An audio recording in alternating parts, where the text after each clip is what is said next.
Hello students, मेरा नाम है अरुण और हम लोग बात करने वाले हैं कक्षा 11वीं के गणित के बारे में, जो कि हिंदी माध्यम के बच्चों के लिए पढ़ाया जाएगा। आप सभी को पता है मैग्नेट ब्रेन्स हिंदी आप सभी बच्चों को बहुत ही अच्छे से पढ़ाता है और सारी चीज़ें मुफ्त पढ़ाता है। जो भी लेक्चर्स आप देख रहे हैं यहाँ पर, आपको कक्षा 11वीं का पूरा गणित पढ़ाया जाएगा और इसके अंदर आपको जो भी पढ़ाया जाएगा उसके लिए आपको कोई भी सब्सक्रिप्शन लेने की ज़रूरत नहीं है। आप चाहे कक्षा 6 में हो या कक्षा 12 में हो, आप सभी को magnet brains Hindi channel Hindi माध्यम में सभी चीज़ें मुफ्त पढ़ाएगा। आज हम लोग बात करने वाले हैं उपसमुच्चय और घात समुच्चय के बारे में। इसके पहले एक बार हम लोग फटाफट रिवाइज करते हैं हमने इस अध्याय में क्या क्या पढ़ा है। हमने पढ़ा था सबसे पहले समुच्चय क्या होता है। समुच्चय का मतलब है वस्तुओं के सुपरिभाषित संग्रह को हम लोग समुच्चय कहते हैं। पहली बात तो ये थी। दूसरी बात हमने ये देखा था कि हम समुच्चय को किस तरह से निरूपित करते हैं। हम समुच्चय को दो तरह से निरूपित करते हैं। आपके सामने वो दो तरह के जो निरूपण है वो अभी बहुत सारे सवालों में आने हैं। एक तो है रोस्टर विधि, दूसरा समुच्चय निर्माण विधि। उसके बाद हम लोग बात कर चुके हैं परिमित, अपरिमित और रिक्त समुच्चय के बारे में। ऐसा समुच्चय जिसके अंदर कोई भी अवयव ना हो, ऐसे समुच्चय को हम लोग रिक्त समुच्चय कहते हैं। रिक्त समुच्चय को हम फाई से निरूपित भी कर देते हैं। इसके अलावा हमने एक ऐसा समुच्चय देखा था जिसके अंदर सिर्फ एक अवयव हो, ऐसे समुच्चय को हम एकल समुच्चय कहते हैं। उसके बाद हम लोग देख चुके थे परिमित और अपरिमित समुच्चय। परिमित समुच्चय से हमारा तात्पर्य है ऐसा समुच्चय जिसके अंदर अवयवों की संख्या हम लोग गिन सके। अपरिमित समुच्चय मतलब अवयवों की संख्या इतनी अनंत तक हो जिसके अंदर अवयवों की संख्या खत्म ना हो, अपरिमित समुच्चय कहलाता है। आज हम लोग बात करने वाले हैं, जैसा कि मैंने आप लोगों को बताया, उप समुच्चय के बारे में। यहां पर कहानी दो समुच्चयों पर शुरुआत होगी और दो समुच्चयों से ही हम लोग आगे बढ़ने की कोशिश करेंगे। मतलब हम दो समुच्चयों को एक साथ देखेंगे कि ये दोनों आपस में किस तरह से रिलेट हो सकते हैं। चलिए शुरुआत करते हैं आज की कहानी की। आप सभी का एक बार फिर से स्वागत है मैग्नेट ब्रेन्स हिंदी चैनल पर। आप लोगों से एक निवेदन है कि जितने भी आपके दोस्त हैं उन्हें फटाफट बुला लीजिए ताकि हम लोग आज की कहानी शुरू कर सके। तो बात करते हैं यार उपसमुच्चय के बारे में। देखिए, एक छोटा सा मैं आपको उदाहरण देता हूं, इससे बहुत सारी चीजें क्लियर हो जाएगी। हमारा देश है, खूबसूरत सा देश है, इसके अंदर बहुत सारे राज्य हैं। हर राज्य देश का एक हिस्सा है। उस राज्य का जिला उस राज्य का हिस्सा है तो वो देश का भी हिस्सा है। उस जिले का एक गांव उस जिले का हिस्सा है, वो राज्य का भी हिस्सा है, वो देश का भी हिस्सा है। तो अब यहां से थोड़ी थोड़ी आप लोगों को बातें समझ में आ रही होगी। अगर एक समुच्चय है, उस समुच्चय के अवयवों को निकालकर एक दूसरा समुच्चय बना दिया गया, या यूं मान लीजिए उस समुच्चय के अवयवों से एक दूसरा समुच्चय और बना दिया गया, तो हम कहेंगे कि पहले समुच्चय का दूसरा समुच्चय उपसमुच्चय है। मैंने यही कहा था कि यहाँ दो समुच्चयों के बारे में बात होगी। चलिए उदाहरण लेते हैं पहला। जैसे मान लीजिए ए नाम का एक समुच्चय है जिसके अंदर 1, 2 और ए बी नाम के अवयव हैं। अब सर ये कैसे अवयव ले लिए आपने, ये तो अजीब से है। ए बी होगा, सी डी होगा, 1 2 3 4 होगा। वस्तुएं होनी चाहिए, सुपरिभाषित होनी चाहिए। भले यहां ए बी के बाद कुछ और भी लिखा हो, हमें उससे कोई मतलब नहीं है। 1 2 ए बी। हमने क्या किया, इसमें से 1 और 2 की फोटोकॉपी कर दी, या फिर मैंने एक दूसरा समुच्चय बनाया बी जिसके अंदर 2 और ए लिखा हुआ है। अब चूंकि बी का हर अवयव ए के अंदर उपस्थित है, मतलब बी का जो अवयव आया वो कहां से आया, ए से आया, तब मैं कहूंगा कि बी ए का उपसमुच्चय है। क्या कहा जाएगा, बी ए का उपसमुच्चय है।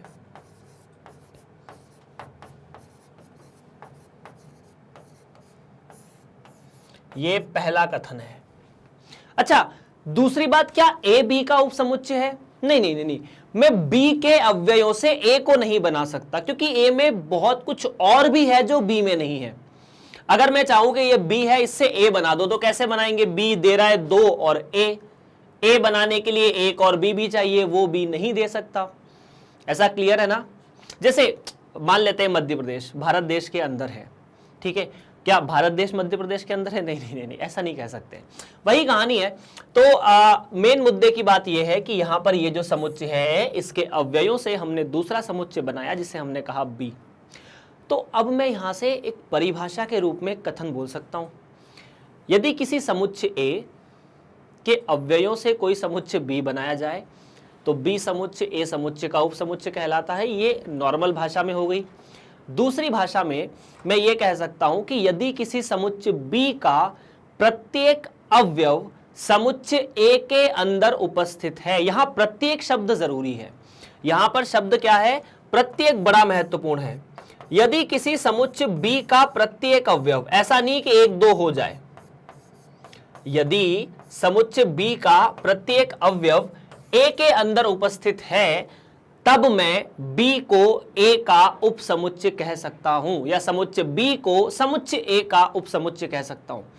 जैसे इस प्रत्येक अवयव वाली कहानी को समझने के लिए एक छोटा सा उदाहरण और ले लेते हैं। मान लेते हैं एक C नाम का समुच्चय है जिसके अंदर लिखा है 2, B और 3। अब यहां पर एक छोटी सी बात है, 2 A के अंदर है तो C के अंदर भी है, B A के अंदर है तो C के अंदर भी है, लेकिन 3 C के अंदर है किंतु A के अंदर नहीं है। इसीलिए मैं कह सकता हूं कि C A का उपसमुच्चय नहीं है। कारण क्या होगा इसका? कारण यह है कि C के अंदर 3 उपस्थित है परंतु 3 A के अंदर उपस्थित नहीं है। इसीलिए 3 जो है वो C के अंदर है, A के अंदर नहीं है, इसीलिए C समुच्चय A का उपसमुच्चय नहीं है। चलिए एक छोटा सा उदाहरण और ले लेते हैं, उसके बाद इसकी परिभाषा जो है मैं आपको लिखा दूंगा, मतलब आप लोग देख सकते हैं। पर गणित में ना परिभाषाएं नहीं पूछी जाती, प्रश्न पूछे जाते हैं, और परिभाषाओं और प्रश्नों में हाँ ये ज़रूरी है कि अगर आपको परिभाषा क्लियर है तो आप प्रश्न बहुत सारे बना सकते हैं, लेकिन गणित में प्रश्न बहुत ज़्यादा होते हैं और प्रश्न जो होते हैं वो बड़े परेशान करते हैं। चलिए एक समुच्चय और बनाते हैं, 1 2 3 ABC। ओके, क्या समुच्चय D समुच्चय A का उपसमुच्चय है? नहीं, नहीं है, नहीं। D के अंदर 3 है, C है जो समुच्चय A के अंदर नहीं है। अच्छा, क्या समुच्चय A समुच्चय D का उपसमुच्चय है? क्या समुच्चय A समुच्चय D का उपसमुच्चय है? बिल्कुल है। ये तो बात क्लियर है कि समुच्चय D से हम समुच्चय A बना सकते हैं। A का प्रत्येक अवयव D के अंदर है। तो अगर मैं यहां पर एक फोटो बनाना चाहूं तो मैं कहूं कि यार D से आया A, बिल्कुल बात सही है।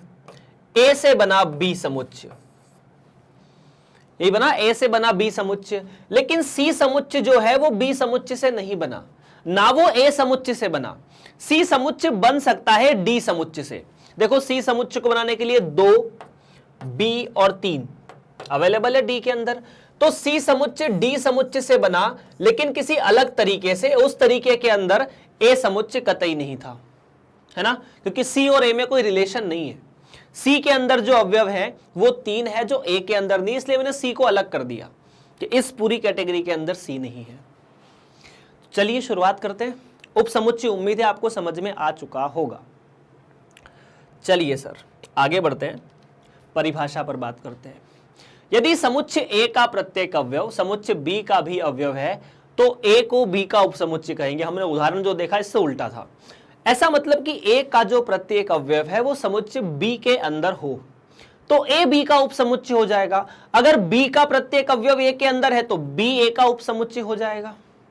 क्या ये बात क्लियर है? अब यहां हम इसे निरूपित कैसे करते हैं वो देखिए। निरूपण के लिए मैं कह सकता हूं कि यदि, पहले तो मान लेते हैं A नाम का एक समुच्चय है ऐसा, 1 2 3। B नाम का समुच्चय है 1 2 3 A 4 10, कुछ भी सुपरिभाषित है, चीजें क्लियर है, कोई दिक्कत नहीं है। क्या A B का उपसमुच्चय है या B A का उपसमुच्चय है? सर A B का उपसमुच्चय है, क्योंकि हम A को B से बना सकते हैं। तब हम निरूपण ऐसे करेंगे, ऐसे A लिख दिया, ठीक है, और ये तीर लगा दिया और लिख दिया, या मतलब ये वाला चिन्ह लगा दिया। C नहीं है, ये चिन्ह है, ऐसा उपसमुच्चय का चिन्ह है वास्तव में, ऐसा है ना। लिखने में इसको ऐसा लिख सकते हैं, मतलब ऐसा बना सकते हैं। इसे पढ़ा जाएगा ऐसा, क्या पढ़ा जाएगा? A B का उपसमुच्चय है।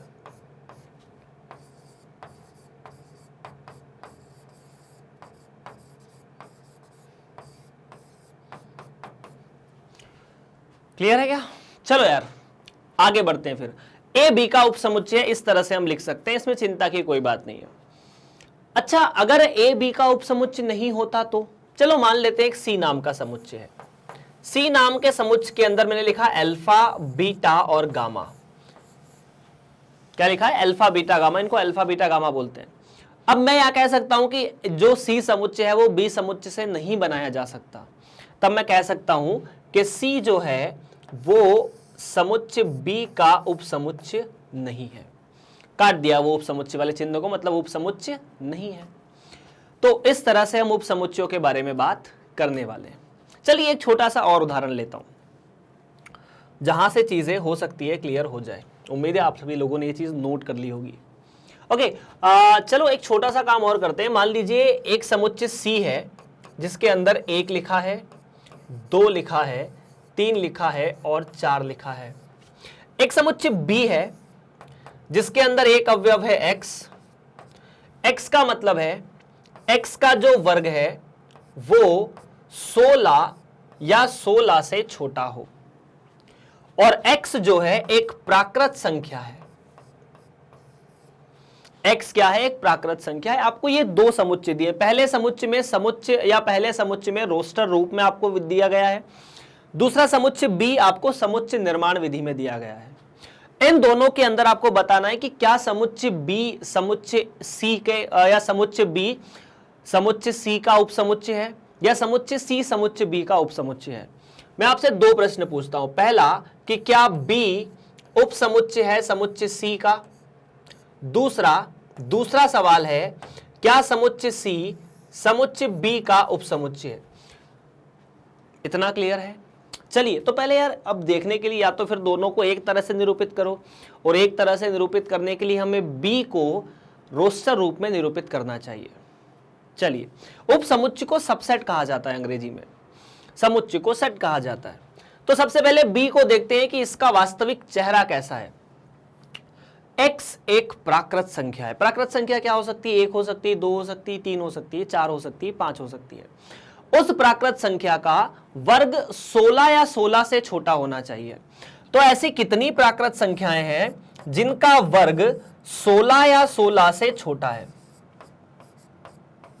यही है, 1 का वर्ग 16 से छोटा, 2 का वर्ग 16 से छोटा, 3 का और 4 का, 5 का वर्ग 16 से बड़ा है। हमें प्राकृत संख्याओं पर बात करनी थी, इसीलिए मैंने यहां n लिख दिया, 0 नहीं लिया, 0 प्राकृत संख्या नहीं है। अच्छा, b और c तो बराबर है, b और c क्या है? समान है। अच्छा, तो क्या मैं पहले वाले कथन के बारे में बात करने की कोशिश करता हूं, क्या b c का उपसमुच्चय है? अब आप बोलोगे नहीं सर, लग तो नहीं रहा कि ऐसा होगा, क्योंकि ये तो बराबर है ना।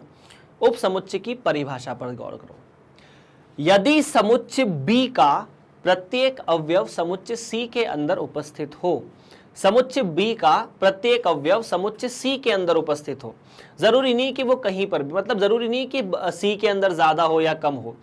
समुच्चय b का क्या प्रत्येक अवयव c के अंदर उपस्थित है? बिल्कुल है। तो b c का उपसमुच्चय होगा, ये बात सत्य है, बिल्कुल सत्य है। दूसरा, क्या समुच्चय c का प्रत्येक अवयव समुच्चय b के अंदर है? सर बात तो सेम ही है, तो ये भी सत्य है। अब हम 2 चीजें लिख सकते हैं। यहां से एक चीज आप और गौर कर सकते हैं कि a b और c बराबर है। b और c जो है वो समान समुच्चय है।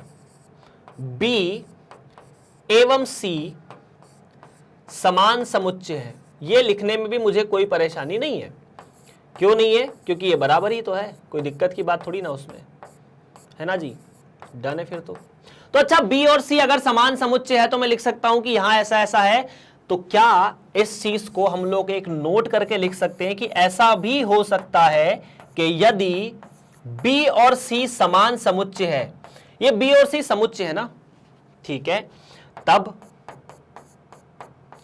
b का प्रत्येक अवयव c के अंदर होगा, मतलब b c का उपसमुच्चय होगा, साथ ही साथ c b का उपसमुच्चय होगा। इतनी सी बात है, नोट कर सकते हो आप लोग, आपके पास टाइम सफिशिएंट है, चिंता की कोई बात नहीं है। सो इतनी कहानी हमारे सामने यहां पर आ चुकी है। चलिए आगे बढ़ते हैं। अगले टॉपिक के बारे में बात करते हैं, अगली चीज के बारे में बात करते हैं। मतलब मैंने यहां देख लिया कि ए और बी और सी दो समुच्चय है जहां पर प्रत्येक अवयव बी का सी के अंदर और सी का बी के अंदर उपस्थित है। चलिए तो आगे बढ़ते हैं और अगले टॉपिक के बारे में बात करते हैं। नई परिभाषा है।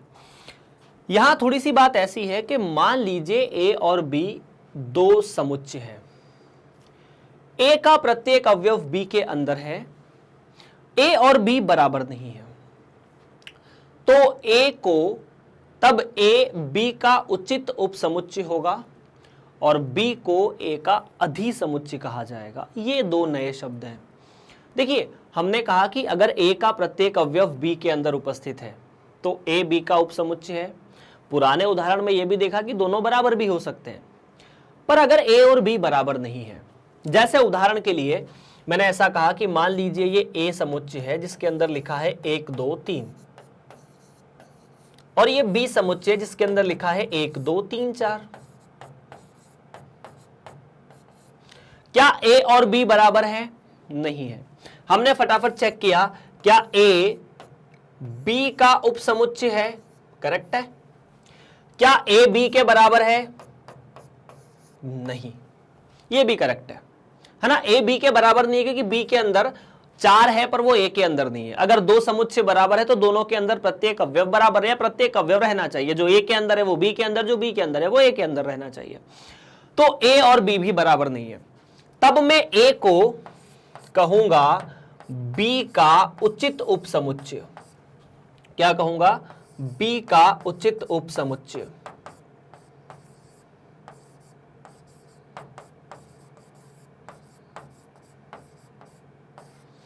और उसके बाद बी को कहूंगा ए का अधिसमुच्चय।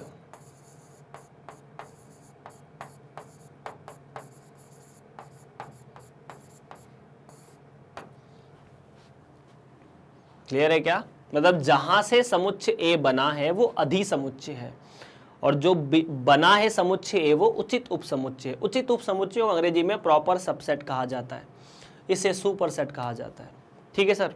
तो बेसिकली ए और बी यहां पर हमारे सामने दो उदाहरण हो चुके हैं। आगे बढ़ें बिना किसी समस्या के। ये मतलब ये ज्यादा परेशान करने वाली बात नहीं है। चलिए सर सवालों का सिलसिला शुरू करते हैं। मान लीजिए ऐसे ऐसे कुछ समुच्चय दिए हैं। ओके, अब पहला सवाल मतलब आपको साथ यहां पर ध्यान देने वाली बात यह है कि ए बी और सी दिख रहा है। एक चीज और भी है जिसे आप रिक्त समुच्चय कहते हैं। मतलब यहां 4 समुच्चय दिए गए। कितने? 4। एक तो है नीचे लिखे समुच्चय पर विचार कीजिए, प्रत्येक युग्म के बीच सही ये वाला प्रतीक लगाइए। मतलब क्या करना है, ए और बी हमको देख, ए बी सी हमको मिल गए, साथ में रिक्त समुच्चय मिल गया और हमें यह पता करना है कि कौन सा समुच्चय किस समुच्चय का उपसमुच्चय है या नहीं है। इतना सा बस। तो सबसे पहले है फाई मतलब रिक्त समुच्चय, है ना। आप लोग इस चीज को बड़ी आसानी से समझ सकते हो, इसके अंदर कुछ भी नहीं है। दूसरा ए समुच्चय है जिसके अंदर 1 और 3 है। दूसरा बी समुच्चय है जिसके अंदर 1 5 और 9 है। तीसरा सी समुच्चय है जिसके अंदर 1 3 5 7 और 9 है। अब यहां गौर करने वाली बात है, पहले सवाल में पूछा है कि फाई, आपको यह चिन्ह लगाना है कि क्या फाई बी का उपसमुच्चय है या फाई बी का उपसमुच्चय नहीं है। आपको दोनों में से कोई एक चीज बतानी है। तो ध्यान देने वाली बात यह है कि देखिए ये मतलब यहां ये चिन्ह लगाना है सवाल के हिसाब से, या तो ये प्रतीक लगाएंगे या फिर ये वाला प्रतीक लगाएंगे। देखो, रिक्त समुच्चय प्रत्येक अवयव का उपसमुच्चय होता है। ये स्टेटमेंट याद कर लो। रिक्त समुच्चय प्रत्येक अवयव का उपसमुच्चय होता ही होता है। मतलब जहां पर भी रिक्त समुच्चय आएगा मैं उपसमुच्चयों के बारे में बात कर दूंगा। मतलब रिक्त समुच्चय हर अवयव का उपसमुच्चय होता है और यह कथन हमेशा सत्य है। मतलब अगर कहीं रिक्त समुच्चय लिखा है तो वो समुच्चय बी का उपसमुच्चय है। रिक्त समुच्चय समुच्चय ए का भी उपसमुच्चय है, समुच्चय सी का भी उपसमुच्चय है। हमें सवाल में बी पूछा था, हमने लिख दिया क्योंकि रिक्त समुच्चय के अंदर कुछ नहीं है, बी के अंदर तो कुछ है। तो यूं मान लेते हैं कि बी के अंदर वो समुच्चय रिक्त समुच्चय समुच्चय बी से बनाया जा सकता है। समुच्चय बी से कुछ मत निकालो तो रिक्त समुच्चय बन गया। ए क्या समुच्चय बी का उपसमुच्चय है या क्या ए समुच्चय बी का उपसमुच्चय है? नहीं। क्यों?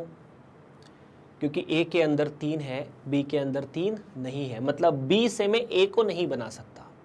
ए को बनाने के लिए मुझे 3 की आवश्यकता है जो बी नहीं दे सकता, तो मैं कह सकता हूं कि ए बी का उपसमुच्चय नहीं है। ठीक है।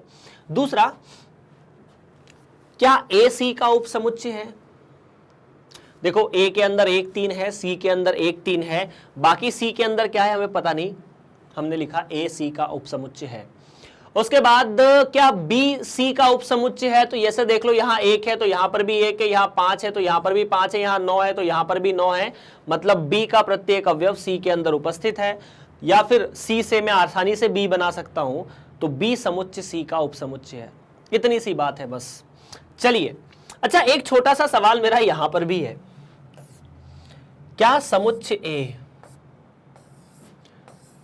रिक्त समुच्चय का उपसमुच्चय है? यह सत्य है या असत्य? फटाफट कमेंट करके बताओ। क्या समुच्चय ए रिक्त समुच्चय का उपसमुच्चय है? यह गलत है। जिसके पास कुछ नहीं है, क्या मैं उससे ए समुच्चय बना सकता हूं? नहीं, रिक्त समुच्चय के अंदर कुछ नहीं है, उससे आप ए कैसे बना सकते हैं? तो यह बात हमेशा असत्य रहेगी, मतलब यह तो हमेशा ही असत्य है। अच्छा, तो क्या मैं रिक्त समुच्चय का उपसमुच्चय कभी नहीं बना सकता? बना सकता हूं। कैसे? सर ये कैसे बोल दिया आपने कि आप रिक्त समुच्चय का उपसमुच्चय बना सकते हैं? रिक्त समुच्चय का उपसमुच्चय बनाने के लिए रिक्त समुच्चय में से कोई अवयव लेना पड़ेगा, और वो तो रिक्त समुच्चय के पास है ही नहीं, तो हम उपसमुच्चय कैसे बनाएंगे? देखो, रिक्त समुच्चय का एक उपसमुच्चय होता है और वो खुद ही रिक्त समुच्चय होता है। हर समुच्चय खुद का उपसमुच्चय होता है, मतलब वही बेसिकली समुच्चय ए का उपसमुच्चय 1 और 3 भी है, तो रिक्त समुच्चय का उपसमुच्चय रिक्त समुच्चय होता है। ये बात हम लोग ध्यान रख लेंगे। चलिए, अभी ऐसे बहुत सारे सवाल आएंगे जिन पे हम लोग डिस्कस करने के लिए बढ़ेंगे। ठीक है, मान लीजिए ए और बी ऐसा है, क्या ए बी का एक उपसमुच्चय है? ठीक है, और अगर नहीं तो क्यों? देखो यार, ए के अंदर ई है, बी के अंदर ई नहीं है, मतलब बाकी मत लिखो। जैसे ए के अंदर, सर ए के अंदर लिखा हुआ है, ए लिखा हुआ है, ठीक है, ई लिखा है, आई लिखा है, ओ लिखा है, यू लिखा है। बी के अंदर क्या है? ए बी सी और डी। हमें दिखा कि ए के अंदर ई है, बी के अंदर नहीं है, ए के अंदर आई, ओ और यू है जो बी के अंदर नहीं है। हम किसी भी एक अवयव के बारे में बात कर सकते हैं। आप चाहो तो चारों के बारे में लिख दो, एक के बारे में लिखोगे तो भी सही है। मैं जवाब लिख दूंगा कि नहीं है। क्यों नहीं है? क्योंकि ए के अंदर ई उपस्थित है और ई बी के अंदर उपस्थित नहीं है। इतना बोल दिया काफी है। मतलब ए जो ई जो है वो समुच्चय ए का अवयव है, लेकिन ई समुच्चय बी का अवयव नहीं है। इतना लिख दोगे, जवाब आपको पूरा मिल जाएगा, नंबर पूरे मिल जाएंगे। क्यों? चाहे देखो, अगर ए बी का उपसमुच्चय नहीं है तो कम से कम ए के अंदर एक ऐसा अवयव होना चाहिए जो बी के अंदर नहीं है। इतनी सी बात है बस। मतलब मैं बी से ए नहीं बना सकता। अगर यहां पर मान लो ऐसा भी होता ना, कोई समुच्चय सी होता जिसके अंदर ए, ई और सी डी लिखा होता, तब भी बी और सी में कोई कनेक्शन नहीं होता। मतलब बी और सी, बी उपसमुच्चय सी का नहीं होता या सी उपसमुच्चय बी का नहीं होता, क्योंकि दोनों के अंदर एक ऐसा अवयव है यहां पर जो बी के अंदर नहीं है। इतनी सी बात है। चलिए आगे बढ़ते हैं भाई लोगों, अगले सवाल की तरफ। अगला सवाल क्या कहता है? मान लीजिए ए, बी और सी 3 समुच्चय हैं, ठीक है। यदि ए बी का उपसमुच्चय है तथा बी सी का उपसमुच्चय है, तो क्या यह सत्य है कि ए सी का उपसमुच्चय है? आपको सवाल में यदि नहीं तो एक उदाहरण दीजिए, ठीक है। यदि ए, बी और सी 3 समुच्चय है, ए बी का उपसमुच्चय है ना, और बी सी का उपसमुच्चय है, क्या यह सत्य है कि ए सी का उपसमुच्चय है? चलिए एक छोटा सा अपन छोटे से अपने मन से एक उदाहरण ले लेते हैं ना। 1 2 3, ये ए समुच्चय है, ये बी जिसको लिखा है 1 2 3 4, तो क्या ए बी का उपसमुच्चय है? बिल्कुल सही है। मैं सी नाम का समुच्चय लेता हूं। अब चूंकि सी समुच्चय का उपसमुच्चय बी समुच्चय है, तो बी समुच्चय के सारे अवयव तो सी के अंदर होना चाहिए।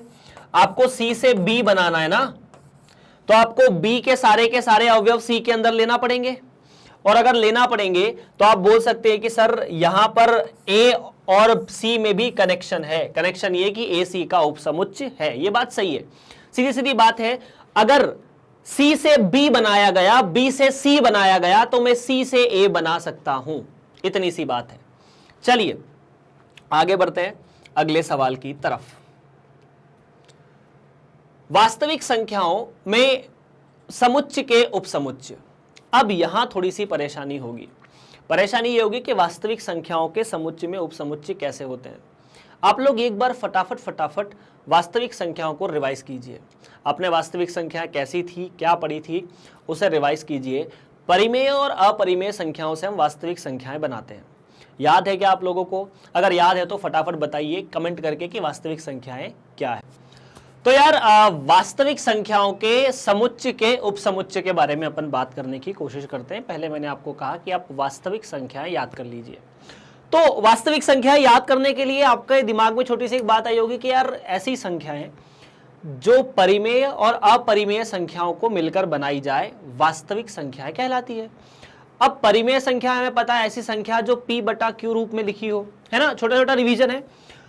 जैसे मान लेते हैं सबसे पहले हमारे सामने आए थे प्राकृत संख्याएं, फिर आए थे पूर्ण संख्याएं, फिर आए थे पूर्णांक जिनको i और z से निरूपित करते हैं, है ना। प्राकृत संख्या मतलब 1 2 3 4 5, w मतलब पूर्ण संख्याएं मतलब 0 1 2 3 4 5 6। पूर्णांक मतलब i और z का मतलब पूर्णांक होता है, पूर्णांक का मतलब होता है माइनस संख्या मतलब 0 1 2 3 4 5 तो है ही सही, -1 -2 -3 -4 ऐसे ऐसे चीजें चलती जाएगी। उसके बाद हम लोगों ने बहुत सी चीजें परिभाषित की थी, उसमें हमारे सामने एक आया था q का मतलब होता है परिमेय संख्याएं, रैशनल नंबर। अब परिमेय संख्याओं के बारे में आपका क्या विचार है? तो परिमेय संख्याएं सर ऐसी संख्याएं होती है, मतलब ऐसे मैं पढ़ाता ही हूं, मैं बोलता ही ऐसा कि कुछ कुछ बटा कुछ कुछ, है ना, जहां पर ये जो दोनों कुछ कुछ है वो पूर्णांक होने चाहिए और नीचे वाला जो कुछ कुछ है वो 0 नहीं होना चाहिए। यही हुआ परिमेय संख्याएं। अब इन संख्याओं के अलावा जो संख्याएं हैं उन्हें हम अपरिमेय संख्या कहते हैं और उन्हें निरूपित किया जाता है QC। ये C वाला जो मैटर अभी क्लियर हो जाएगा थोड़ी देर के बाद, मतलब अगले इस लेक्चर के अंदर जब हम पूरक समुच्चय पढ़ेंगे तो ये C ऊपर क्यों लिखा है समझ में आ जाएगा। लेकिन इनको अभी अपरिमेय संख्याएं कहा जाता है, ऐसी संख्याएं जो परिमेय संख्या नहीं है। अब इसका मतलब सर, इसका मतलब ऐसा, उदाहरण के लिए परिमेय संख्याओं में बहुत सी संख्याएं हैं। परिमेय संख्याओं के उदाहरण में आप 5/3 को ले सकते हो, -5/3 को ले सकते हो, -5/-3 को ले सकते हो जो कि 5/3 ही हो जाएगा कट पिट के। उसके अलावा 0/5 भी एक परिमेय संख्या है, लेकिन 5/0 परिमेय संख्या नहीं है। क्यों? क्योंकि हर में शून्य नहीं होना चाहिए। कुछ चीजें ऐसी है जहां गणित अपने हाथ खड़े कर देता है। उसमें एक ये भी है कि आप किसी भी संख्या को शून्य से भाग नहीं दे सकते, ना आप शून्य से भाग दे सकते हैं ना शून्य से गुणा कर सकते हैं। अगर ऐसा हो सकता है तो आप अगर मतलब शून्य से भाग दे पाए तो दुनिया की सारी चीजें बहुत आसान हो जाएगी। मतलब आप किसी को भी कुछ भी सिद्ध कर सकते हैं। उदाहरण के लिए यहां चूंकि बात निकली है, मैं आपको एक बढ़िया चीज बताता हूं। आपने इंटरनेट पर बहुत सारी ऐसी चीजें देखी होगी जहां पर आपको 5 = 10 सिद्ध कर दिया जाता है। ऐसा सिद्ध करना कोई बड़ी मुश्किल नहीं है, मैं बता सकता हूं। मतलब अगर हम गणित के नियमों से बाहर निकल जाएं तो 5 = 10 अभी बताता हूं कैसे होगा। दोनों साइड 0 0 का गुणा कर दो, ठीक है। 5 का 0 में गुणा किया, 10 का 0 में गुणा किया तो हो गया यार 0 = 0। LHS = RHS, तो फिर तो 5 = 10 हो गया सर। अगर ऐसा है तो ये मुझे पता है कि 0 = 0 है। मैं दोनों साइड 5, इधर मैं 5 का गुणा कर दूंगा तो भी 0 रहेगा, इधर 10 का गुणा कर दूंगा तो भी 0 रहेगा। इस 0 से ये 0 काट दो, 5 = 10 सिद्ध हो गया। तो फिर गलती कहां हो रही है? गलती यहां हो रही है, गणित का नियम कहता है, मतलब गणित में कुछ चीजें ऐसी है जो हमारे स्कोप से अभी बाहर है। उसमें यह है कि ना तो आप दोनों साइड 0 से गुणा कर सकते हैं, ना आप 0 से भाग दे सकते हैं। तो ये जो स्टेप है वो गलत है यहां पर, और यहां पर भी यही स्टेप गलत है। जब भी आपको कोई ऐसा सवाल दिखे ना, वहां ध्यान रखना 2 चीजों को ऐसी काटा गया है जो शून्य है, ये भी गलत है। इसीलिए मतलब ये परिमेय संख्याओं पर बात निकली तो मैंने कह दिया, लेकिन ध्यान रखिएगा आप गणित के विद्यार्थी हैं और गणित के विद्यार्थी को ये पता होना चाहिए कि ना तो मैं दोनों साइड 0 से गुणा कर सकता हूं, ना मैं दोनों साइड 0 से भाग दे सकता हूं। ये तो बात हो गई। अपरिमेय संख्या कैसी संख्या है? तो सर ऐसी संख्याएं जो इस तरह से लिखी जाती है, जिनका दशमलव जो भाग है वो ना तो कभी समाप्त होता है और ना कभी रिपीट करता है ना। तो ऐसी संख्याओं को हम अपरिमेय संख्या कहते हैं। जब हम परिमेय और अपरिमेय संख्याओं को मिला देते हैं तब हमारे पास वास्तविक संख्याएं बनती है। यह बेसिक के लिए जरूरी था। और वास्तविक संख्याओं को मतलब मैं ये नहीं कह सकता कि 1 के बाद 2 आएगा, 2 के बाद 4 आएगा। यहां पर मैं आपके छोटे छोटे कॉन्सेप्ट और थोड़े से बढ़िया कर देता हूं। अगर मैं कहता हूं कि 1 के तुरंत बाद कौन सी वास्तविक संख्या है, फटाफट कमेंट करो 1 के तुरंत बाद कौन सी वास्तविक संख्या है। तो आप कहेंगे सर 1.1, मतलब कुछ बच्चे 2 बोलेंगे, कुछ 1.1 बोलेंगे, है ना। मैं पूछता हूं कि 1 के तुरंत बाद कौन सी वास्तविक संख्या आएगी, तो आप में से बहुत सारे बच्चों का जवाब 2 होगा। 2 एक वास्तविक संख्या है पर 1 के तुरंत बाद नहीं है। 1 के तुरंत बाद 1.1 भी हो सकती है, बिल्कुल बात सही है। सर 1.01 भी तो हो सकती है, तो और पास में है 1 के। 1.001 भी हो सकती है, 1.000000001 भी हो सकती है, 1.0000000 बढ़ते चले जाओ बढ़ते चले जाओ बढ़ते चले जाओ बढ़ते चले जाओ, ऐसा भी हो सकता है। ये तो और 1 के पास में है। तो 1 के तुरंत बाद होने वाली संख्या कौन सी होगी, वो निकालने के लिए आप क्या करेंगे, आप 1 आपने लिख दिया 0000000, कितने 0? जब तक हम जिंदा है तब तक लिखते जाओ।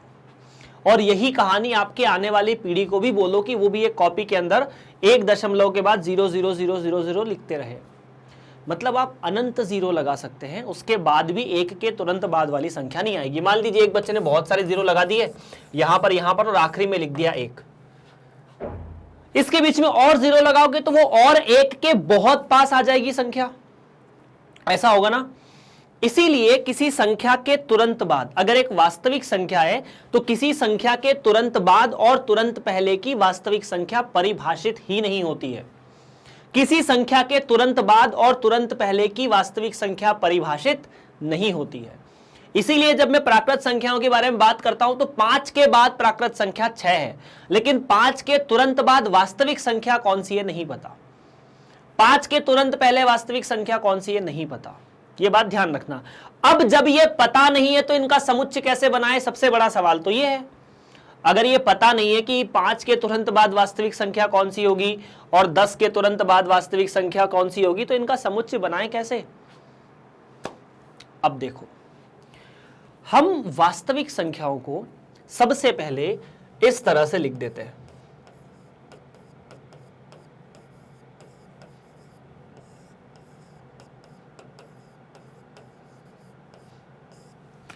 वास्तविक संख्याएं अगर अपन बात करते हैं तो आपने इसको ना एक संख्या रेखा पर देखा होगा। वास्तविक संख्या को आपने एक संख्या रेखा पर देखा होगा। यह संख्या रेखा कहां से चलती है कहां पर जाती है किसी को नहीं पता। मतलब यह संख्या रेखा आई कहां से नहीं पता, जाएगी कहां तक नहीं पता। अनंत से शुरू होकर अनंत को जाने वाली ये संख्या रेखा जो है, जिस पर दुनिया की सारी वास्तविक संख्याएं उपस्थित है। इनके बीच में कहीं शून्य आता है, उसके बाद 1 आएगा 2 आएगा, लेकिन जैसे मान लो शून्य के बाद 1 यहां पर है, तो अगर 1 यहां पर है तो गौर करने वाली बात है कि 0 और 1 के बाद में भी बहुत सारे ऐसे नंबर हैं जो इन दोनों के बीच में है। अब 0 और 1 के बीच में कितने नंबर्स हैं, कितनी संख्याएं हैं जो वास्तविक हैं, तो 0 और 1 के बीच में अनंत वास्तविक संख्याएं हैं। सर आप कैसे बोल सकते हो, जैसे 0 के बाद अगली संख्या 0.0000001, फिर 0.0000011, ऐसे करके बहुत सारी संख्याएं होगी। यहां पर एक बात और नोट कर सकते हो, किन्हीं 2 वास्तविक संख्याओं के मध्य अनंत वास्तविक संख्याएं होती है। अगर 2 वास्तविक संख्याएं आपसे पूछे कि 5, जैसे मैंने पूछा कि 5 और 10 के मध्य कितने प्राकृत संख्याएं, तो 6, 7, 8, 9। फिर मैंने पूछा कि 5 और 10 के बीच में कितनी वास्तविक संख्याएं, तो अनंत। कितनी वास्तविक संख्याएं, अनंत वास्तविक संख्याएं। और 5 और 10 के बीच वो छोड़ के अगर आप 5 और 5.1 के बीच में भी बात करेंगे ना, तो इन दोनों वास्तविक संख्याओं के बीच में भी अनंत वास्तविक संख्याएं हैं। मतलब बात ऐसी है कि कोई भी दो वास्तविक संख्याएं भले वो कितनी ही पास क्यों ना हो, जैसे ये जो है ना 12.99 और 13, ये दो वास्तविक संख्याएं हैं। 12.99 यहां पर है और 13 अलग है, ठीक है। 12.99 कह रहा है कि 13 होने लगा हूं और 13 बोल रहा है कि अभी तो मेरा नहीं हो सकता। पर इन दोनों के मध्य कितनी वास्तविक संख्याएं हैं? अनंत।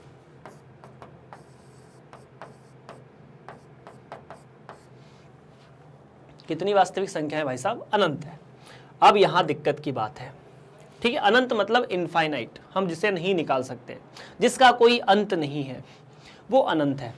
तो अगर मैं वास्तविक संख्याओं के बारे में बात करता हूं और मैं बोलता हूं कि मुझे ना ये जो संख्या रेखा है जिस पर अनंत से या बहुत दूर से ऋण अनंत से लेकर अनंत तक बहुत सारी संख्याएं हैं और इतनी संख्याएं हैं कि मैं उन सभी को नहीं लिख सकता, मुझे इसका एक छोटा सा टुकड़ा करना है। मान लीजिए आपके पास एक बड़ी सी डंडा है, उसका आपको टुकड़ा करना है छोटा सा। जैसे आपको बोला कि किसी सवाल में ज़रूरत पड़ गई कि 5 और 6 के बीच जितनी भी वास्तविक संख्याएं हमें वो सभी चाहिए। ये टॉपिक बड़ा इंपॉर्टेंट है यार, इसीलिए मैं समय ले रहा हूं इस पर, है ना। मैं कहता हूं कि 5 और 6 के बीच जितनी वास्तविक संख्याएं हमें वो सारी चाहिए। हमें 6 और 7 के बीच जितनी वास्तविक संख्याएं वो सारी चाहिए। तो हमें पता है कि दो वास्तविक संख्याओं के बीच अनंत वास्तविक संख्याएं होती है। तो अगर दो वास्तविक संख्याओं के मध्य अनंत वास्तविक संख्याएं होती है तो मैं उन्हें कैसे लिखूं? अनंत वास्तविक संख्या लिखते लिखते मैं बूढ़ा हो जाऊंगा, मेरी आने वाली 10 पीढ़ियां भी बूढ़ी हो जाएगी, लेकिन वो संख्याएं खत्म नहीं होगी। तो इसके लिए फिर हमें कोई दूसरी टेक्निक का उपयोग करना पड़ेगा। यही है, बात कर रहे हैं वास्तविक संख्याओं के उपसमुच्चय। वास्तविक संख्या बहुत सारी है, उसका उपसमुच्चय मतलब 5 और 6 के बीच की सारी वास्तविक संख्याएं वास्तविक संख्याओं का उपसमुच्चय हो जाएगा। और ये हम लोग जो कुछ देखने वाले हैं, जो कुछ देखते हैं, वो देखते हैं अंतराल बनाकर, ठीक है। अंतराल r के उपसमुच्चय के रूप में, ये मुद्दे की बात है। देखिए, सबसे पहले अपन बात करते हैं कि वास्तविक संख्याओं को हम किस तरह से निरूपित करते हैं। तो वास्तविक संख्याओं का जो निरूपण है,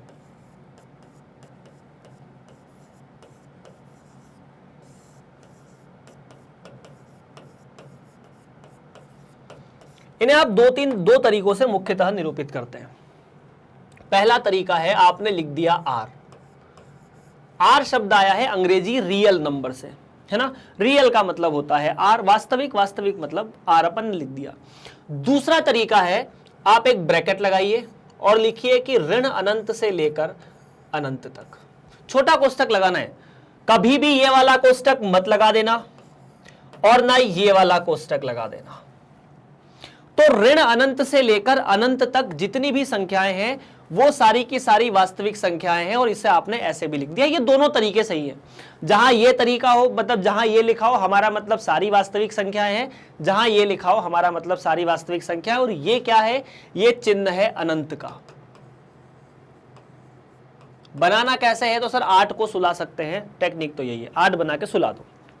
ओके, ये कोई मुद्दे की बात नहीं। मुद्दे की बात है कि हमें अब इसके टुकड़े करने हैं। आपने तो बोल दिया कि माइनस अनंत से लेकर अनंत तक वास्तविक संख्या है, तो आपको टुकड़े करने हैं। वो आपको टुकड़े कैसे करने हैं वो देखो थोड़ा सा, वो बहुत ज़्यादा उपयोगी है ना। वो बहुत ज़्यादा उपयोगी है, और उस उपयोगी टुकड़े में अपन बात कर रहे हैं कुछ और। मान लीजिए आपके पास पूरी वास्तविक संख्याएं हैं, है ना, बहुत सारी, मतलब ये पूरी की पूरी वास्तविक संख्या रेखा है। मैं 3 तरीके से आपको ये चीज़ बता देता हूँ। फिर आपने सोचा कि हमें ना वास्तविक संख्याएं तो चाहिए। जैसे मान लेते हैं पर इन सभी पे नंबर बना देते हैं, ये 1 है, ये 2 है और ये 3 है। यहाँ पर कहीं 0 भी है, यहाँ पर कहीं 0 है, यहाँ 1 है, यहाँ 2 है और यहाँ 3 है। यहाँ पर 0 है, यहाँ 1 है, यहाँ 2 है और यहाँ 3 है। आपको चाहिए 1 और 2 के मध्य सारी वास्तविक संख्याएं। आपको क्या चाहिए? आपको 1 और 2 के मध्य सारी वास्तविक संख्याएं तो चाहिए, लेकिन उसमें 1 नहीं चाहिए और 2 नहीं चाहिए। आपको 1 और 2 के मध्य जितनी भी वास्तविक संख्या है वो सारी चाहिए, लेकिन उसमें 1 और 2 नहीं चाहिए। दूसरा तरीका यह हो सकता था कि आपको 1 और 2 के मध्य सारी वास्तविक संख्याएं चाहिए, लेकिन उसमें आपको 1 और 2 भी चाहिए। ऐसा हो सकता था, बिल्कुल हो सकता था। ऐसा भी हो सकता है कि आपको 1 और 2 के मध्य सारी वास्तविक संख्या चाहिए, लेकिन उसमें 1 चाहिए, 2 नहीं चाहिए। ये 3 तरीके हो सकते हैं। मान लो 2 चाहिए, 1 नहीं चाहिए, ऐसा भी हो सकता था। मतलब ये छोटे छोटे 3 केस है। तो इन तीनों को निरूपित करने के लिए अपन बात कर रहे हैं किस तरह से करेंगे। शुरुआत करते हैं इन तीनों के निरूपण के बारे में कि अगर हमें 2 वास्तविक संख्याओं के बीच सारी वास्तविक संख्याएं चाहिए जहां वो दोनों संख्याएं नहीं चाहिए, तब हम क्या करेंगे। बात करते हैं 1 बाय 1 सारी। चलिए, तो सबसे पहला टॉपिक जो आता है वो आता है विवृत अंतराल। कौन सा भाई साहब? विवृत। विवृत अंतराल का मतलब क्या? अंतराल। अब विवृत अंतराल का मतलब क्या है? देखिए, अंतराल का मतलब क्या है? वास्तविक संख्याओं के उपसमुच्चय। अंतराल का मतलब क्या है? वास्तविक संख्याओं के उपसमुच्चय। विवृत अंतराल का मतलब है कि मान लीजिए आपके पास 2 वास्तविक संख्याएं हैं। पहली वास्तविक संख्या a है, दूसरी वास्तविक संख्या b है, और आपको a और b के मध्य सारी वास्तविक संख्याएं चाहिए। आपको a और b के मध्य जितनी भी वास्तविक संख्याएं सारी चाहिए। उस कंडीशन में आपको a नहीं चाहिए और b भी नहीं चाहिए, और इनके बीच जितनी भी संख्याएं वो सारी चाहिए।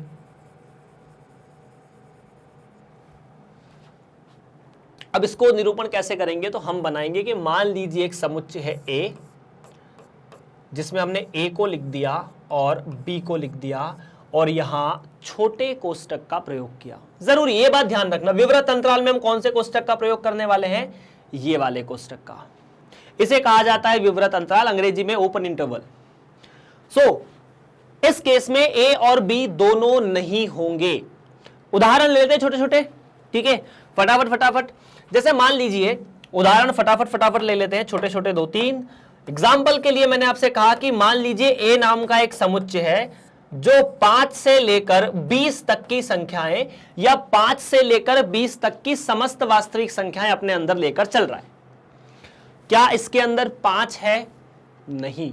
विवृत मतलब व्रत खुला हुआ है। व्रत खुला है मतलब जो अंतिम बिंदु है वो नहीं है, जो अंतिम बिंदु है वो नहीं है। और यहां एक चीज ध्यान रखनी है, 2 संख्याओं के बीच अगर ये वाला आप अंतराल लगा रहे तो यहां 2 ही नंबर आएंगे। यहां कितने नंबर आएंगे? 2 ही आएंगे। ऐसा नहीं कि आप a, b और c लगा के कोष्टक लिख दें, ऐसा कोई नहीं होता निरूपण। ऐसा नहीं होता कि आपको बोला कि 1 और 4 के बीच की सारी संख्याएं लिखो, तो अपन ने 1 लिख दिया, 2 लिख दिया, 3 लिख दिया, 4 लिख के ऐसा ब्रैकेट लगा दिया। ये गलत है, ये नहीं करेंगे हम लोग। हम सीधा लिखेंगे कि 1 और 4 के बीच की संख्या 1 को लेना है कि नहीं लेना, बोले नहीं लेना। 4 को लेना है, नहीं लेना, बोले नहीं लेना। तो 1 और 4 के साथ ये वाला ब्रैकेट लगा दिया। इतनी सी बात है बस। अब यहां उदाहरण लेते हैं फटाफट कुछ। जैसे मैंने कहा कि इसी में अपन कुछ छोटी बात करते हैं।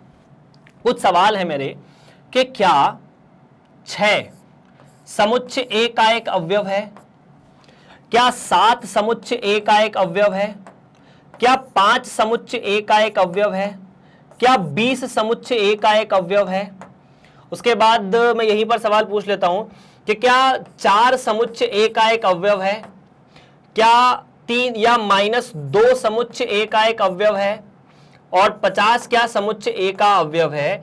और क्या 21 भी समुच्चय a का अवयव है?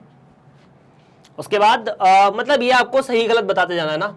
उसके बाद मैंने कहा 20.1 क्या समुच्चय a का एक अवयव है? 4.999 क्या समुच्चय a का एक अवयव है? चलिए फटाफट इन सवालों को हल करते हैं। अगर एक समुच्चय है जिसके अंदर 5 से लेकर 20 तक की सारी वास्तविक संख्याएं हैं, तो उसमें 6 और 7 तो हमेशा रहेगा। 5 से लेकर 20 में 6 और 7 तो आ ही जाएगा। लेकिन चूंकि अंतराल में 5 जो है वो प्रथम बिंदु है, 20 जो है वो अंतिम बिंदु है। 5 और अंतराल जो है वो विवृत है। विवृत का मतलब है कि जो अंतिम बिंदु है, चाहे वो 5 है या 20 है, वो दोनों अंतराल के अंदर नहीं है। तो क्या 5 समुच्चय a के अंदर है? नहीं है। क्या 20 समुच्चय a के अंदर है? नहीं है। 4, अब जब कहानी 5 से शुरू हो रही है तो 4 तो वैसे ही आउट है। बिल्कुल सही है। जब कहानी 5 से शुरू हो रही है तो -2 तो उस अंतराल में होगा ही नहीं। 20 पर कहानी खत्म हो रही है तो 50 नहीं है, जब 20 पे कहानी खत्म तो 21 भी क्यों? इन दोनों में थोड़ा सा कंफ्यूजन हो सकता है क्योंकि हम लोग नेग्लेक्ट कर लेते हैं छोटी छोटी चीजों को। जब कहानी 20 पर समाप्त हो चुकी तो 20.01 तक जाने के लिए आपको 20 से आगे बढ़ना पड़ेगा और 20 पे तो कहानी खत्म हो गई है, इसीलिए 20.1 भी समुच्चय ए के अंदर उपस्थित नहीं है। बात क्लियर है?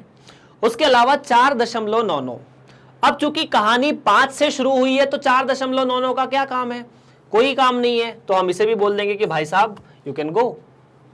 सो इस तरह से हम अंतराल के बारे में बात करने वाले हैं। आगे बढ़ते हैं, अगले अंतराल के बारे में बात करते हैं जिसका नाम है विवृत या संवृत अंतराल। संवृत अंतराल मतलब क्लोज इंटरवल।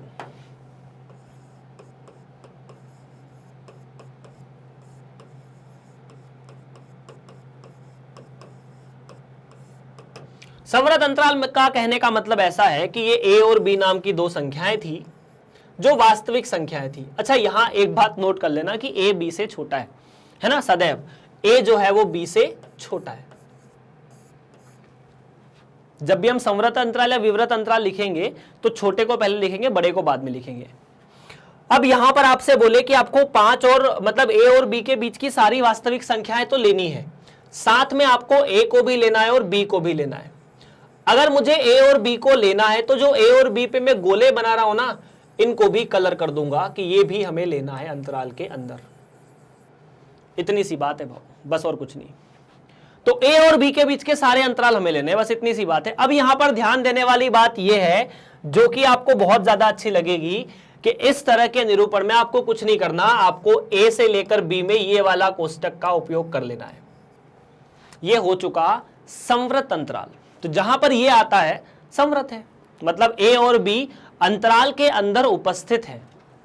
उदाहरण के लिए वही उदाहरण लेते हैं एक बार फिर से कि 5 से लेकर 20 तक का एक समुच्चय है ए जो कि संवृत है। संवृत मतलब क्लोज्ड है, मतलब 5 भी उसके अंदर है और 20 भी उसके अंदर है।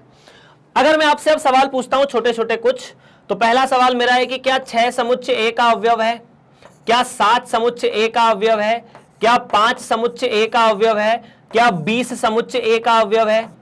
उसके बाद क्या 50 समुच्चय ए का अवयव है? 20.1 समुच्चय ए का अवयव है? क्या 4.99 समुच्चय ए का अवयव है? क्या -2 समुच्चय ए का अवयव है? क्या 4 समुच्चय ए का अवयव है? ये छोटी छोटी बातें आपको फटाफट जवाब के रूप में बताना है। देखो 1 बाय 1 सारी बातें कर लेते हैं यार, चिंता की कोई बात नहीं है। अब चूंकि कहानी 5 और 20 के मध्य तो 6 और 7 तो रहेगा। अब जो अंतराल है वो संवृत अंतराल है। इसका मतलब है कि 5 और 20 जहां से कहानी शुरू हुई है वो भी आपके अंतराल के अंदर उपस्थित रहेंगे, तो ये दोनों चीजें रहेगी। उसके अलावा 50, 20.1 ये तो पहले भी नहीं था तो अभी भी नहीं है। अंतराल के बाहर वाली चीजें हमारे किस काम की? और ये भी नहीं है। 5 से लेकर 20, 5 और 20 दोनों हैं। डन है। चलिए फिर आगे बढ़ते हैं, अगले के बारे में बात करते हैं। अगला थोड़ा सा कॉम्प्लिकेटेड सा है। कॉम्प्लिकेटेड सा मतलब इन दोनों की मदद से बनाया गया है। कैसे बनाया गया वो देखो। आपको बोला कि यार एक अंतराल ऐसा है जिसे आप या तो अर्ध संवृत कह सकते हैं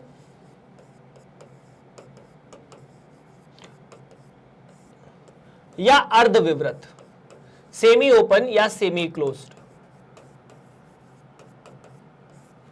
अभी ध्यान देने की बात ऐसी है कि मान लीजिए ए और बी दो बिंदु हैं। अब आपको ए और बी के अंदर थोड़ा सा पार्शियलिटी करनी है। पार्शियलिटी कैसी करनी है? पार्शियलिटी ऐसी करनी है कि ए को लेना है लेकिन बी को नहीं लेना। हमने कहा कि भाई साहब ए जो है हमें बड़ा पसंद आया तो हम ए को ले लेंगे लेकिन बी को नहीं लेंगे। तो हम क्या करेंगे, जिसे लेना है ना उसका जो गोला है उसे ब्लैक कर दो, मतलब पूरा कलर कर दो, ऐसा है और कुछ नहीं है। जिसे लेना है उसका गोला हमने पूरा ब्लैक कर दिया, जिसे नहीं लेना उसको छोड़ दिया। और उसके बाद ए और बी के बीच के सारी संख्याएं तो लेनी है, इसमें कोई दिक्कत की बात नहीं होनी चाहिए। ए और बी के बीच की सारी संख्याएं लेनी है, पर ए को नहीं, ए को लेना है, बी को नहीं लेना। तो इस केस में ये हो जाएगा ए पर विवृत या ए पर संवृत, बी पर विवृत। मतलब ए पर क्लोज लगा दो, बी पर ओपन लगा दो। वही पुराने दोनों से बन के चीज आई है। क्या इतनी बात क्लियर है? अगर यहां पर ऐसा बोला जाता कि आपको a से लेकर b तक की संख्याएं लेनी है और यहां पर b को जरूर लेना है लेकिन a को नहीं लेना, तो इस कहानी में मैं a पर खुला लगाता, b पर बंद अंतराल लगाता। इतनी सी बात है बस। क्या ये बातें क्लियर है? अगर क्लियर है तो हम बढ़ेंगे सवाल की तरफ। चलिए भाई साहब, इसी पर एक छोटा सा हो तो एग्जाम्पल देख सकते हो, पर मुझे नहीं लगता कि आपको अब इस चीज में इतना बताने की जरूरत है। अगर 4 से लेकर 9 है तो यहां पर 4 समुच्चय ए के अंदर है लेकिन 9 समुच्चय ए के अंदर नहीं है। एक छोटा सा और सवाल आपको उलझाने वाला बताता हूं, आप लोग कर सकते हो, ठीक है। चलिए, सवाल मेरा है ऐसा कुछ कि अगर एक समुच्चय है जो -10 से -11 तक परिभाषित है ना। समुच्चय ए -10 से -11 तक परिभाषित है और आपको इसमें बताना है कि क्या -5 समुच्चय ए के अंदर है। तो आप सभी का जवाब होगा ना, क्योंकि -10 और -11 के बीच -5 कहां से आएगा। लेकिन सही बात तो यह है बेटा कि यह चीज अंतराल ही नहीं है। काहे? अंतराल इसलिए नहीं है कि जब मैं a से लेकर b नाम का अंतराल लिखता हूं, चाहे वो विवृत है या संवृत है, a b से छोटा होता है। -10 -11 से छोटा नहीं है, -10 -11 से बड़ा है। ऋणात्मक संख्याओं में जो छोटा होता है उसका मतलब उसका माइनस करने पर वो बड़ी चीज बन जाती है। -10 11 -11 से बड़ा है, इसीलिए ये अंतराल ही नहीं है। और अगर अंतराल नहीं है तो फिर ये चीज होने की जरूरत ही नहीं है कि इसके अंदर है या नहीं है। अंतराल के अंदर ही बातें करेंगे। चलिए तो आगे बढ़ते हैं और बात करेंगे घात समुच्चय के बारे में। सिंपल सी बात है, घात समुच्चय कोई बहुत खतरनाक चीज नहीं है। अगर हमारे पास कोई एक समुच्चय है, उसके उप समुच्चय बना दो, जितने बन सकते हैं उन सभी का फिर उप समुच्चय बना दो, यही घात समुच्चय होता है। अगर आप लोगों को यह बात क्लियर है तो फटाफट एक बार सोच के देखिए। तो देखो, एक छोटा सा उदाहरण समझते हैं अपन। उस उदाहरण की मदद से अपन घात समुच्चय बड़ी आसानी से समझ जाएंगे। तो 1 बाय 1 कुछ चीजें हैं। तो पहली बात है कि मान लीजिए एक ए नाम का समुच्चय है जिसके अंदर 2 अवयव है, 1 और 2। बहुत ज्यादा बड़ा समुच्चय अपन नहीं ले रहे ना, आप बहुत परेशान हो जाएंगे। तो इस समुच्चय के कितने उप समुच्चय बनाए जा सकते हैं? मतलब मैं आपसे कहूं कि इस समुच्चय की मदद से आप कितने और समुच्चय बना सकते हैं जिनको समुच्चय ए का उप समुच्चय कहा जाएगा। तो हमने 2 चीजें कुछ समय पहले पिछली कक्षाओं में याद की थी। हर समुच्चय का रिक्त समुच्चय एक उप समुच्चय होता है। तो अगर मैं उप समुच्चयों को लिखूं तो पहला तो उप समुच्चय रिक्त समुच्चय होगा, दूसरा एक समुच्चय खुद का उप समुच्चय भी होता है। तो एक उप समुच्चय ये भी आएगा, 1 और 2। ठीक है। अब हमारा पराक्रम है कि हम इसमें से और कितने चीजें निकाल सकते हैं। तो अगर मैं सिर्फ एक समुच्चय बनाऊं जिसके अंदर अकेला 1 है, तो ये भी समुच्चय ए से बनाया गया है। या एक समुच्चय बनाओ जिसके अंदर अकेला 2 है, वो भी उप समुच्चय से या उस इस समुच्चय से बनाया गया है। तो यहां पर आप देख सकते हैं कि समुच्चय ए की मदद से मैंने 4 नए समुच्चय बनाए जिनको समुच्चय ए का उप समुच्चय कहा जाता है। मुख्यतः अगर यहां पर एक छोटी सी बात हम नोट कर लेते हैं जो शायद बहुत ज्यादा जरूरी आपके लिए हो जाएगी। यदि किसी समुच्चय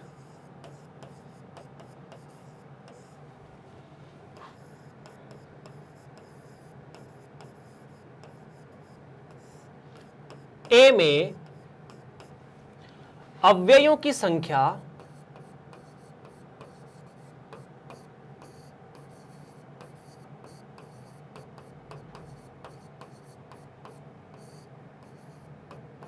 n है, n मतलब कुछ भी हो सकती है, जैसे यहां पर अवयवों की संख्या 2 है, 1 और 2 है ना। तो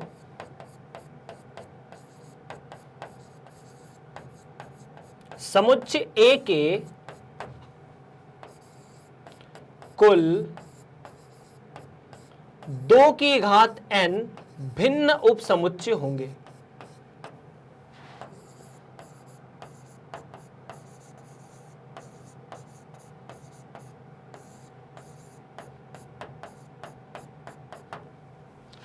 मतलब ऐसा है कि जैसे यहां पर समुच्चय ए के अंदर कितने अवयव थे, 2 थे, तो इसके उपसमुच्चय कितने हो जाएंगे, 2 की घात 2 मतलब 4। देख लो 1 2 3 4, तो समुच्चय ए के कितने उपसमुच्चय हो चुके हैं, 4।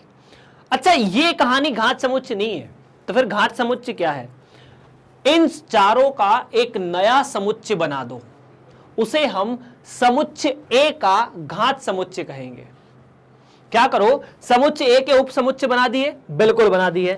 अब यहां पर अगर मैं घात समुच्चय के बारे में बात करना चाहूं तो घात समुच्चय क्या होगा, घात समुच्चय कुछ नहीं होगा कि जो समुच्चय आपने बनाया है या जो समुच्चय ए से उपसमुच्चय बनाए हैं उन सभी को अगर आप फिर से एक बार फिर से समुच्चय के रूप में लिख दो तो ये समुच्चय ए के घात समुच्चय हो जाएंगे। आपने क्या किया, इसको उठा के यहां रखा, इसको उठा के यहां रखा, इसको उठा के यहां रखा और इसको उठा के यहां रखा, ये समुच्चय ए के घात समुच्चय बन चुका है। इतना सा है। तो सीधी सीधी बात है, जो समुच्चय ए के उपसमुच्चय थे वो सारे के सारे घात समुच्चय बना रहे हैं। तो अगर समुच्चय ए के उपसमुच्चय 2 की घात n थे तो घात समुच्चय के अंदर कितने अवयव होंगे, 2 की घात n। ये भी अपन सीधे सीधे बोल सकते हैं क्योंकि यही के यही उपसमुच्चय उठकर घात समुच्चय के अंदर गए हैं। तो अगर ये 4 थे तो घात समुच्चय के अंदर भी 4 अवयव है। बात क्लियर है। एक और बड़ा सा उदाहरण करके देख लेते हैं, बाकी सारी चीजें क्लियर हो जाएगी। बड़ा सा उदाहरण मतलब ऐसा समुच्चय लेते हैं इसके अंदर 3 अवयव है, थोड़ा इससे और चीजें हमारे क्लियर हो जाएगी। मान लेते हैं ए, बी और सी। अब इसके क्या क्या उपसमुच्चय हो सकते हैं ये बता दो। तो पहले चूंकि आपने देखा कि सर यहां पर 3 अवयव हैं ए, बी और सी, तो कितने उपसमुच्चय होंगे,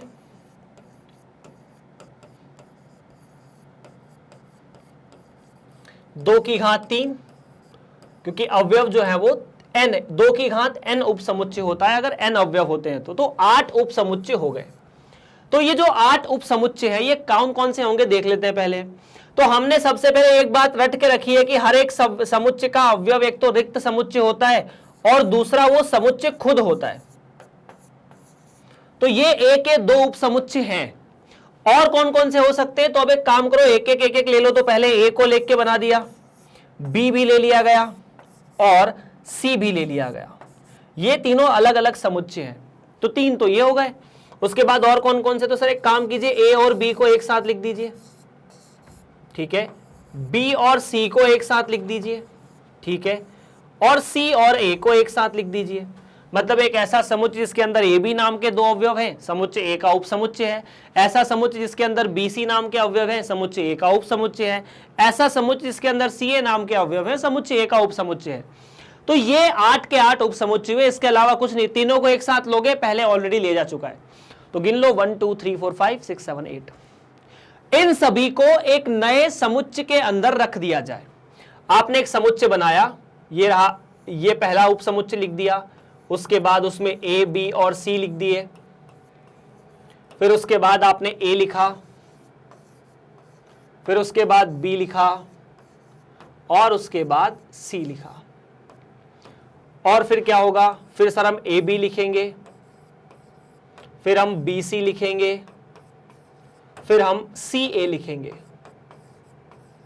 और इस केस में मैं यहां पर फाइनली लिख दूंगा कि ये सारे के सारे अगर एक समुच्चय के अंदर रख दिए जाएं तो इसे ही कहेंगे ए का घात समुच्चय।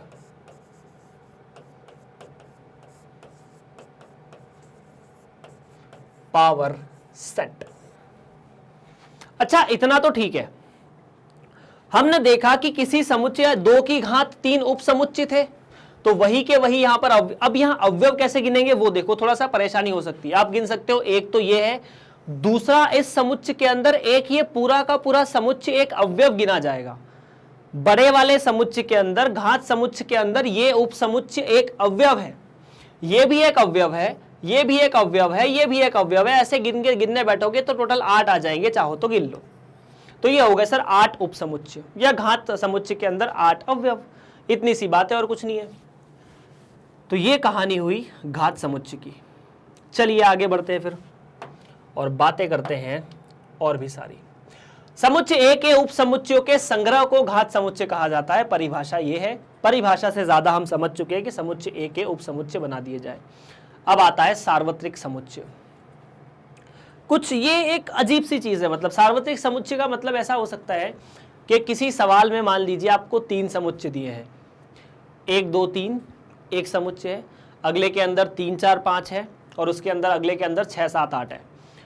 ऐसा समुच्चय जो जिससे इन तीनों समुच्चयों को बनाया जा सके उसे घात समुच्चय कहा जाए, और उसे सार्वत्रिक समुच्चय कहा जा सकता है। जैसे मान लीजिए एक समुच्चय ए है, या अपन 2 समुच्चय ले लेते हैं, 2 समुच्चय है ए बी और सी। तीसरा समुच्चय बी है डी ई एफ। अब आपको बोला जाए कि इन दोनों का सार्वत्रिक समुच्चय बनाओ, मतलब वो समुच्चय जहां से ये दोनों बनाए जा सकते हैं।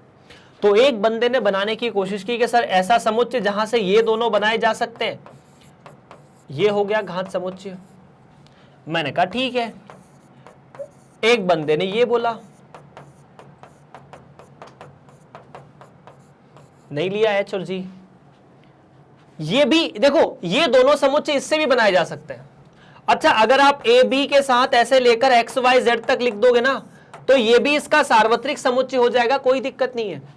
मतलब किसी प्रश्न में या किसी कंडीशन में जो जो समुच्चय हमारे पास हैं, वो समुच्चय जिस समुच्चय से बनाए जा सकते हैं उसे सार्वत्रिक समुच्चय कहा जाता है। और सार्वत्रिक समुच्चय को U से निरूपित किया जाता है, यूनिवर्सल सेट। अंग्रेजी में इसे यूनिवर्सल सेट कहा जाता है, इसलिए U से निरूपित किया जाता है। हर सवाल में U की जरूरत आपको पड़ेगी ही पड़ेगी। चलिए सर, तो ये मुद्दे की बात है। U हमारे लिए, मतलब ये कोई बहुत बड़ी बात नहीं है, सार्वत्रिक समुच्चय आप ऑटोमेटिकली सवालों में समझ जाएंगे। तो यार आज की कहानी इतनी ही, लेकिन आप लोगों को पता ही है कि आपको मैग्नेट ब्रेन्स हिंदी माध्यम कक्षा 6 से लेकर 12वीं तक सारी चीज़ें मुफ्त पढ़ाता है। आपके समस्त विषय, गणित भी पढ़ते हैं, विज्ञान भी पढ़ते हैं, सामाजिक ज्ञान भी पढ़ते हैं, सभी आपको मुफ्त पढ़ाया जाता है। आपकी स्कूल शिक्षा पूरी मुफ्त है। तो आप इसके लिए छोटा सा एक काम कर दीजिए, इसे गुरु दक्षिणा कह लो, अपना अंगूठा जो है वो दबा दो, और उसके अलावा अपने दोस्तों को शेयर कर दीजिए, और लाइक सब्सक्राइब और शेयर तो करते ही जाइए यार। जितना करोगे उतना फ़ायदा होगा, आपका भी आपके दोस्तों का भी ज्ञान बांटने से बढ़ता है। आप सभी से मिलते हैं अगले लेक्चर में, जहाँ पर हम लोग बात करेंगे इस पर आधारित जो हमने पढ़ा है कुछ प्रश्नों के बारे में। तब तक के लिए आप मैग्नेट ब्रेन्स के साथ बने रहिए।